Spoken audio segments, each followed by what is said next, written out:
गुजरात के वडोदरा में बरोड़ा डेयरी के चेयरमैन और वाइस चेयरमैन के चुनाव को लेकर राजनीतिक हलचल तेज हो गई है। इसी के तहत भाजपा नेताओं की सेंस ली गई। आने वाले दिनों में होने वाले बरोड़ा डेयरी के चेयरमैन और वाइस चेयरमैन के चुनाव को लेकर आज वडोदरा के जिला भाजपा कार्यालय वंदे कमलम में सेंस प्रक्रिया आयोजित की गई। प्रदेश नेतृत्व द्वारा नियुक्त ऑब्जर्वर ने डेयरी के डायरेक्टर, संगठन के पदाधिकारियों, विधायकों और अन्य जनप्रतिनिधियों से चर्चा कर उनकी राय जानी। इस दौरान ऑब्जर्वर पुण्येश मोदी, रमेश देसाई और दुष्यंत पंड्या मौजूद रहे।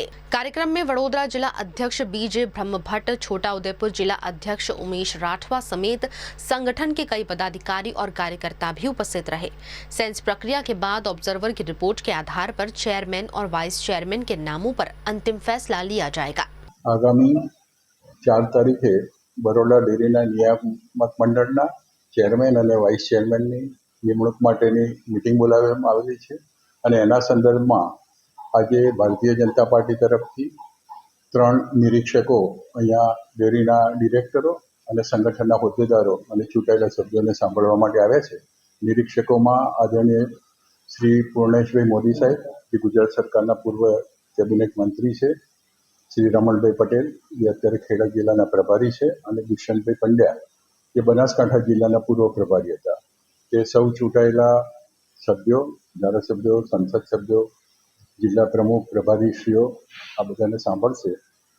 બરોડા જિલ્લાની સાથે છોટાઉદેપુર જિલ્લો પણ ડેરીમાં સંકળાયેલો છે, એટલા માટે છોટાઉદેપુર જિલ્લાના પ્રભારી, પ્રમુખશ્રી, ત્યાંના ધારાસભ્યો, સંસદ સભ્યોને પણ આ સાંભળશે અને સાંભળ્યા પછી એમનો રિપોર્ટ પાર્લામેન્ટરી બોર્ડમાં આપશે અને પાર્લામેન્ટરી બોર્ડ જે નિર્ણય લેશે તે ડેરીના ચેરમેન અને વાઇસ ચેરમેન તરીકે। ઘણા સમયથી પાર્ટી ચૂંટણી આપવાનું વિચારી રહી હતી, પણ પાર્ટીના આપ સૌ જાણો છો કે ખૂબ પહેલાં સ્થાનિક સ્વરાજ્યની ચૂંટણીઓ આવી, પછી બીજા અગત્યના કાર્યક્રમો આવ્યા અને એટલા માટે જ આવા વરસાદના ટાઈમે પણ 4મી તારીખે આવી છે ત્યારે આ બધું ગોઠવવું। ધારાસભ્યો સામે પડે એવું મારું માનવું નથી। કોઈ પણ સંસ્થા હોય તો ધારાસભ્યનો મત જુદો હોય, એમની માગણી જુદી હોય તો એમને માગણી કરવાનો અધિકાર છે।